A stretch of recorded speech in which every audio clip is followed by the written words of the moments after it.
I like to look back on every great leader in history and think there was a point in the past that changed their outlook on how to be a leader. For me, it was a sergeant of mine when I first joined the Marine Corps. He did not seem to do anything right and was always getting in trouble for making all the wrong decisions. I could not believe this is who I am to look up to. However, I had an epiphany. I realized no matter how much he messed up, he had a lesson that I could learn from. From that day on, I looked to everyone as a lesson. Either you were someone I would look to emulate, or you were there to teach me everything I should not be. To be given a chance to reflect on my own personal leadership traits, my close friend, a former supervisor, and myself all filled out a questionnaire. The results allowed me to distinguish the two leadership qualities I have and put in perspective how I lead people. Servant leadership is rooted in the concept of serving those under your charge, not having them serve you, much like a sled dog team. The lead dog pulls from the front, not the rear.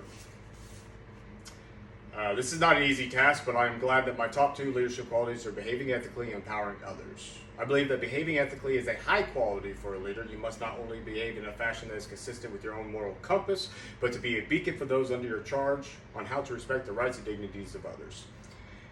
As I work in the healthcare setting, I find the opportunity to be ethically sound increasingly frequent. For instance, I can stand against a person coming into the hospital repeatedly for the same complaints. This person is a junkie, and all their ailments they have are self-inflicted. I could treat that person less than I treat those who are not there from their own doing, and even at times it seems hard not to do that. However, as ethically sound individuals, we must look past our own biases and treat every person with respect and dignity. The same opportunity to respect the rights and dignities of others can come in the form of empowering the individuals around you.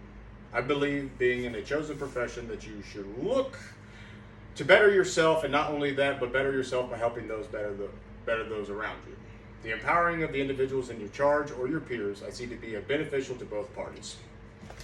As I give them the tools, knowledge, and space to succeed, I also succeed and grow as a leader. One instance always stands out in my past. I, given charge of my own squad, had the responsibility to prepare them physically and mentally. I ran them every day and we performed what they would consider to be excruciating physical exercise. On occasion, I would run them to a large hill that I would force all of us to sprint up at the end of our run. I challenged them to beat me to the top, and up to that point, no one had. That day, as I waited for them at the top, they came stumbling, huffing and puffing, and one yelled out, "Fine, you are better than us. Are you happy?" I walked up to him and let them all know the goal was not to be better than them, but to show them they could be better than themselves. I pushed myself to push them, and together we became better as a squad. I have shared with you my two greatest leadership traits, behaving ethically and empowering others. With these traits, I will continue to grow as a leader.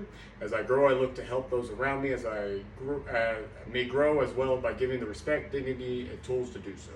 By doing this, I hope to foster an environment that is productive and allows for people to succeed in their life goals.